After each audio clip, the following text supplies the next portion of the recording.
তো হাই বন্ধুরা, সব কেমন আছো?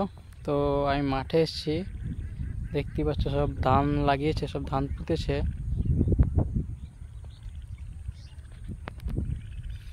তো কিরকম লাগছে একটু দেখো।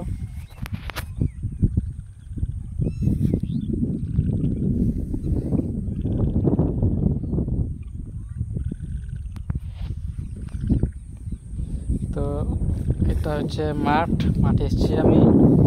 তো যারা ভিডিওটা দেখছো তারা আমাকে একটু সাপোর্ট করো, সবাই সাবস্ক্রাইবটা করে দিও, এটুকুই বলবো।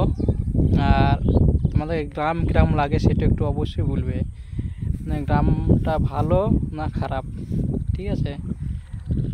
কিন্তু আমাকে গ্রামই সবথেকে বেশি ভালো লাগে, কারণ গ্রামে সব কিছু পাওয়া যায়।